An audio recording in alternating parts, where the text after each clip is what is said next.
பாருங்க, நான் இப்ப சமீபத்தில் என்னுடைய பையன் அவன் வந்து எனக்கு சில விஷயங்களை ஜாலியா பேசுவான் போன்ல.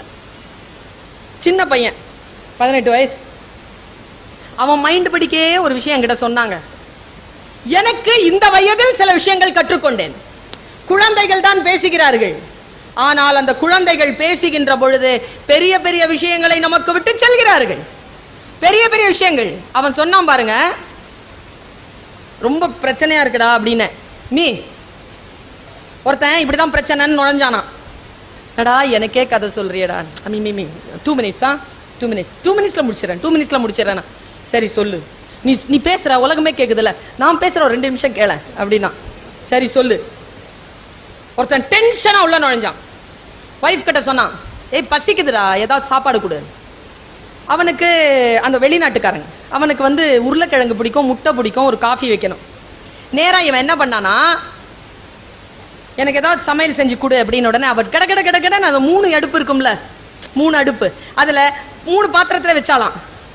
3 பாத்திரத்திலையும் தண்ணி வச்சிருக்காங்க. 5 நிமிஷம் தண்ணி கொதிச்சிருக்க.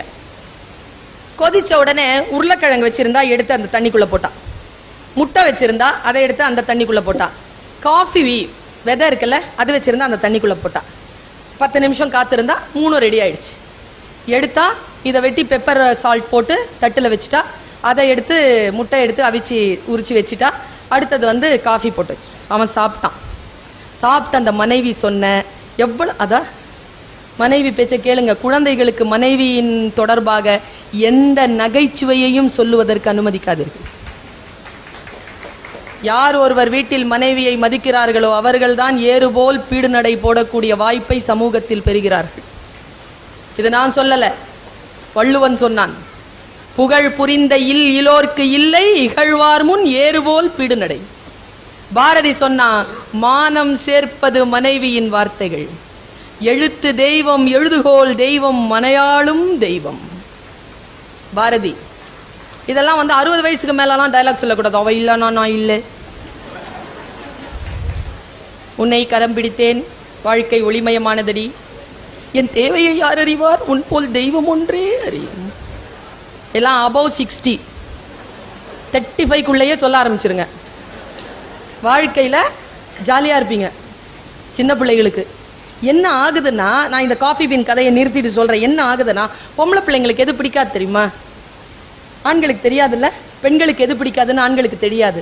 பெண்களுக்கு எது பிடிக்காதுன்னா அவங்களை கிண்டல் பண்றது பிடிக்காது. கிண்டல் பண்ணிட்டீங்கன்னு வச்சுக்கோங்க, உங்களுக்கு ரொம்ப பிடிக்கும். உங்களுக்கு என்டர்டைன்மெண்ட் அதுதான். ஒருத்தர் இங்கங்க கோயம்புத்தூர்ல ஒருத்தர் சொன்னாருங்க, லீடிங் அக்கௌண்டன்ட்டுங்க, அவர் சார்ட்டர்ட் அக்கௌண்டன்ட். அவர் சொன்னாருங்க, என் வாழ்க்கையில நான் 35 வயசுல பண்ண தப்பு இப்ப 60 வயசுல அனுபவிச்சுட்டு இருக்கிறேன் மேடம். என்ன சொன்னீங்கன்னு கேட்டேன். என்னுடைய மனைவியினுடைய தங்கையினுடைய மாமியார் இறந்து போயிட்டாங்க. நான் சாவுக்கு போக முடியல, என் மனைவியை அனுப்பி வச்சிருந்தேன். நான் 10 நாள் துக்கத்துக்கு தான் போனேன். 10வது நாள் துக்கத்துக்கு போய் என் குழந்தையாகிட்ட இப்படி சொன்னேன். என்ன சொன்னீங்க?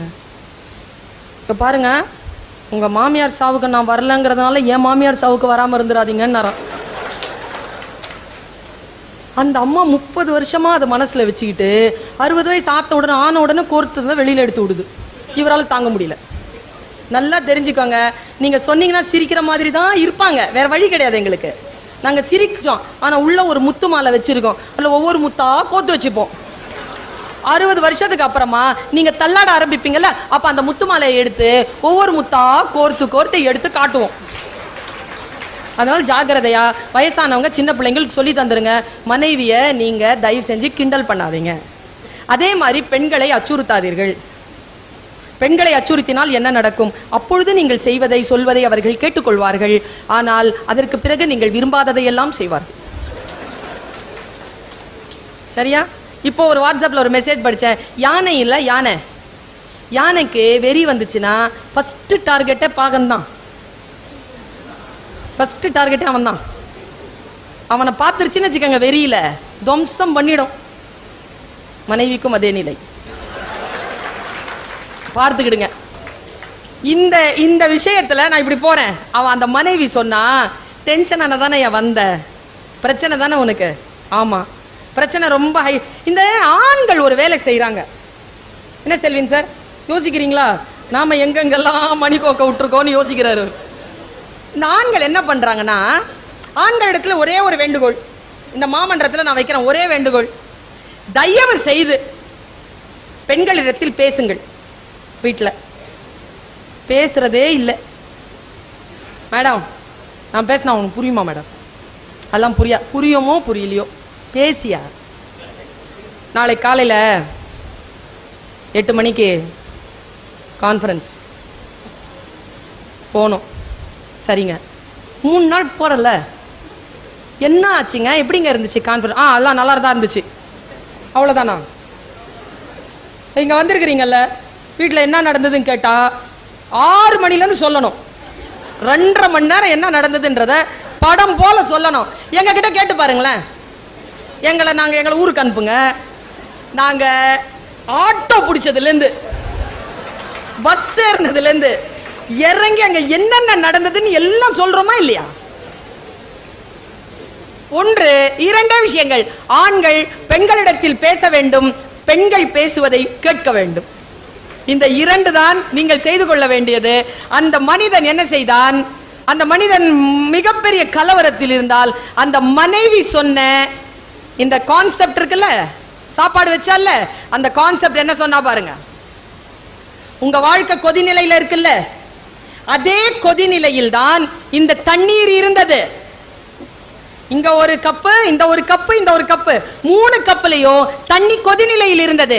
நான் என்ன பண்ணேன், ஒரு உருளைக்கிழங்கை எடுத்து போட்டேன். உருளைக்கிழங்கு உறுதியா இருந்தது.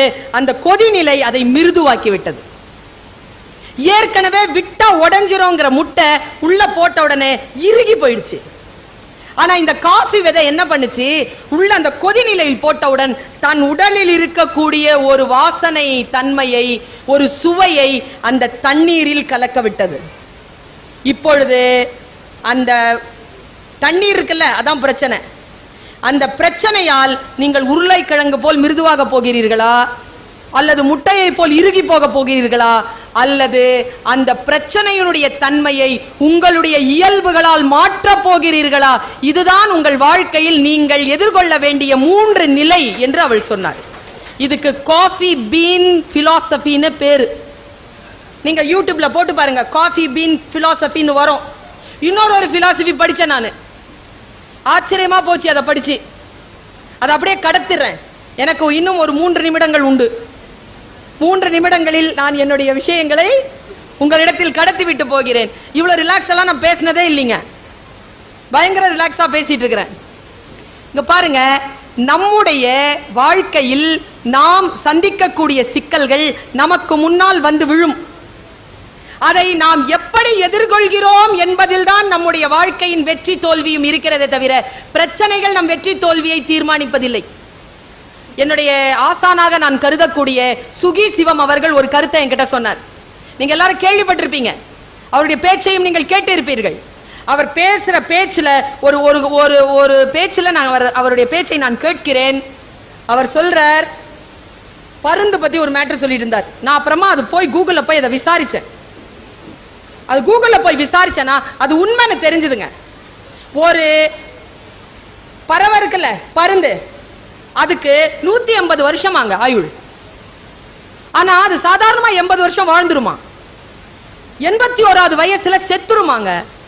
எப்படி சாவும்னா, சாவு வந்து சாவாது, அந்த அலகு இருக்குல்ல அது உடைஞ்சி இறக்கப முடியாம, காலில் இருக்கக்கூடிய நகங்கள் உடைஞ்சி இறக்கப முடியாம பசியில செத்து போகுமா.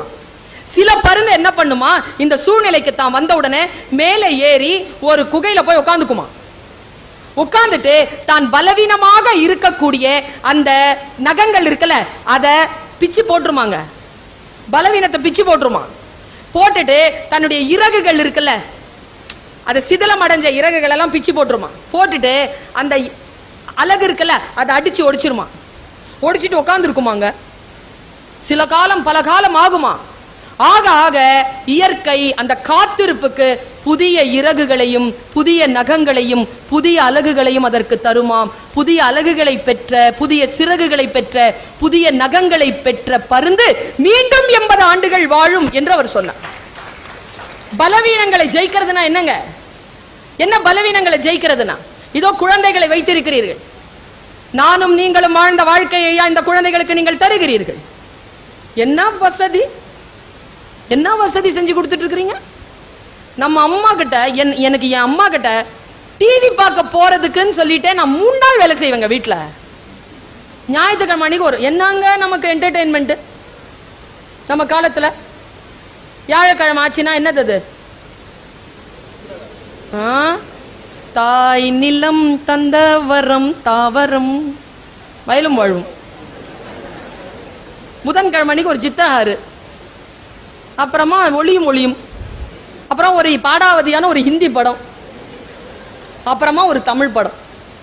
இவ்வளவுதாங்க நமக்கு என்டர்டெயின்மெண்ட். இன்றைய குழந்தைகளுக்கு எவ்வளவு என்டர்டெயின்மெண்ட் இருக்கு, எவ்வளவு விஷயங்களை கொடுக்குறீங்க.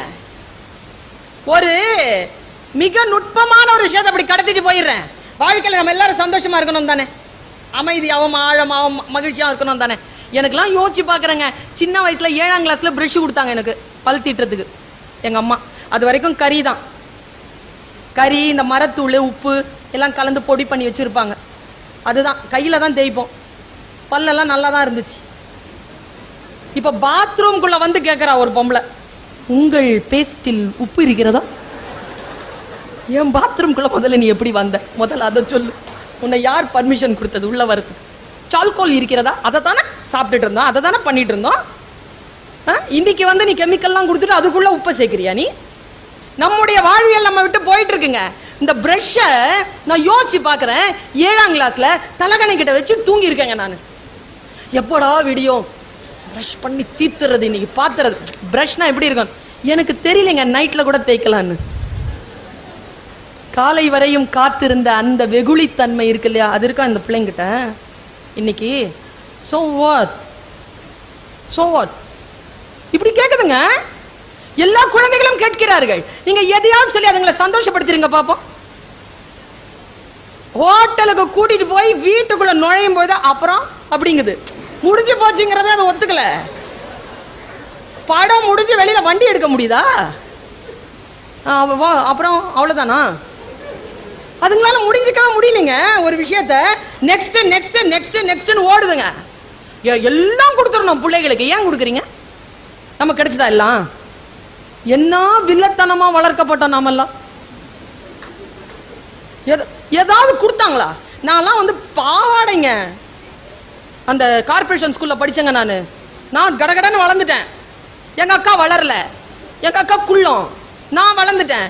பாவாடை வாங்கினா 2 பேருக்கும் சேர்த்து தான் வாங்க முடியும். ஒருத்திக்கு நல்லா தானே இருக்குது பாவாடை, இதுக்கு வரைஞ்சிருச்சுன்னா என்ன பண்றதுன்னு என் வெள்ளை சட்டையை அறுத்து என் பாவாடையில ஒட்டு வச்சு கொடுத்தாங்க. 10th ஸ்டாண்டர்ட்லாம் ஒட்டு வச்ச பாவாடை போட்டு போனேன் நான். இப்போ என் பையன் கிட்ட சொன்னா, என் பையன் so what, why you are telling all these things to me அப்படிங்கிறான். எல்லா வசதிகளை கொடுத்துட்டோம். சொல்லவா, நாம எல்லாம் குழந்தைகளுக்கு கொடுப்பது. இன்றைக்கு சொல்லுகிறேன் பெற்றோர்களே, நான் என் நிலையில் செய்து கொண்டிருக்கிறேன், நீங்களும் உங்கள் நிலையில் செய்யுங்கள். நாம் எல்லோரும் நம் குழந்தைகளுக்கு விட்டமின் எம் கொடுத்து கொண்டிருக்கிறோம். நான் ஒன்றும் அவங்கள மாதிரி டாக்டர் கிடையாது. நானும் டாக்டர் தான், ஆனா லிட்ரரி டாக்டர். என்னுடைய மருந்து லிட்ரரி மருந்தா இருக்கும், ஒன்றும் மெடிசனா இருக்காது, ஆனா லிட்ரரி மெடிசன். நீங்க இன்னைக்கு யூடியூப்ல போய் இளைஞர்கள் விட்டமின் என் அப்படின்னு போட்டு பாருங்க, உங்களுக்கு வரும். ஒருத்தர் 20 நிமிஷம் பேசுவார். அவர் பேச்ச கேட்டுட்டு வந்துதான் நான் இதை தமிழ்ல சொல்றேன். அவர் சொல்றார், விட்டமின் எம் என்பது விட்டமின் மணி, காசு. இன்னைக்கு கேன்டீனுக்கு எவ்வளவு கொடுத்து அனுப்புறீங்க? 20 rupees, 40 rupees, 50 rupees, பத்தலைங்க, 100 rupees. 3000 ரூபாயில 5 பேர் கொண்ட குடும்பம் சாப்பிடும் மாசம். அந்த குழந்தைக்கு 100 ரூபாய் தேவைப்படுது ஒரு நாள் ஜங்க் ஃபுட்டுக்கு. Vitamin M. இன்னிலிருந்து விட்டமின் எம் கட் பண்ணிட்டு விட்டமின் என் கொடுங்கள். விட்டமின் என் என்றால் விட்டமின் நோ. எதை கேட்டாலும் நோ. 100. அந்த பொண்ணு முறைக்குது, இதை கேட்கவா நீ எங்க அப்பாவை நான் கூட்டிட்டு வந்தேன். 100 விஷயம் கேக்குதா? 75 விஷயத்துக்கு நோ சொல்லுங்க, 25 விஷயத்துக்கு பாத்துக்கலாம் சொல்லுங்க. பாத்துக்கலாம் சொல்லுங்க, கொஞ்சம் தள்ளி போடுங்க. நான் லயன்ஸ் கிளப்ல இதை பேசிட்டு கீழே இறங்குறேன். ஒரு தாத்தாங்க தன் பேரனை வளர்த்த தாத்தா அழுதபடி, அம்மா உன் பேச்சை கேட்க வந்தேன், ஆனா கேட்க முடியல தாயி, வெளியில ஓடிட்டேன். மலையாளம் கலந்த ஆக்சென்டோட பேசினாங்க. என்னுடைய தந்தையை இழந்த பிறகு என் தாயை கூட்டிக் கொண்டு போற முதல் மீட்டிங் அது. 2 மாசம் ஆச்சு. எங்க அம்மா உட்கார்ந்துருக்காங்க. எங்க அம்மாவுடைய கையை பிடிச்சிட்டு அவர் கதறி சொன்னார், அம்மா இந்த உங்க பாப்பாவுடைய பேச்சை கேட்க தான் வந்தேன், பேச்சு கேட்க முடியல தாயி, வெளியில போயிட்டேன். இது என் பேரனுடைய போட்டோன்னு ஒரு போட்டோவை காட்டுறாரு. 22 வயசு பையன் கழுத்துல போட்டுட்டு இறந்து கிடக்குறான். அவர் சொன்ன வார்த்தை என்ன தெரியுமா? நான் பிராக்டிக்கலா நான் சொல்றேன். அவர் சொன்ன வார்த்தை, என் பேரனுக்கு நானோ என் பையன் என் பொண்ணோ என் மருமகனோ எதையுமே நோ சொல்லலமா, எல்லாத்துக்கும் எஸ்ன்னு சொன்னோமா, அதனால வெளியில யாரோ நோ சொல்லிட்டாங்க, தாங்காம செத்துட்டாமா. நோ அப்படிங்கிறது நம்முடைய உடலில் நாம் கொடுக்கக்கூடிய எதிர்ப்பு சக்தி. அந்த எதிர்ப்பு சக்தியோட குழந்தைகளை வளருங்கள். அது உலகத்தில் இருக்கக்கூடிய அனைத்து போராட்டங்களையும் சந்தித்து நமக்கு முன்னால் ஒரு வீராங்கனையாகவோ வீரனாக வந்து நிற்கும். மகிழ்ச்சி என்பது நம் மக்கள் நம்மை விட புத்திசாலித்தனமாக வளர்வது. பட்டுக்கோட்டை கல்யாண சுந்தரம் சொல்லுவான், கன்னத்தில் ஒன்னே ஒன்னு கடனாக தாடா, எண்ணத்தில் விளையாடும் கலையே நீ வாடா, எண்ணத்தில் உனக்காக இடம் நான் தருவேன், எனக்கு நீ இனி என்னென்ன தருவாய் என்றவுடன் அந்த கவிஞன் சொன்னான், வல்லமை சேர நல்லவனாக வளர்ந்தாலே போதுமடா. வல்லமையும் நல்ல குணமும் சேர்ந்த ஒரு தலைமுறையை உருவாக்குவோம். சிகரம் தொடுவது என்பது யாரோ ஒருவன் தொட்ட சிகரத்தை தொடுவதல்ல, நம் குழந்தைகள் அவர்களின் எல்லையை தொடுவதுதான் சிகரம் தொடுவது. அவர்களை அந்த எல்லைக்கு நீங்கள் அழைத்து செல்லுவதற்கான சூழலை ஏற்படுத்த வேண்டும் என்று கேட்டுக்கொண்டு வாய்ப்பளித்தமைக்கு நன்றி பாராட்டி விடை பெறுகிறேன்.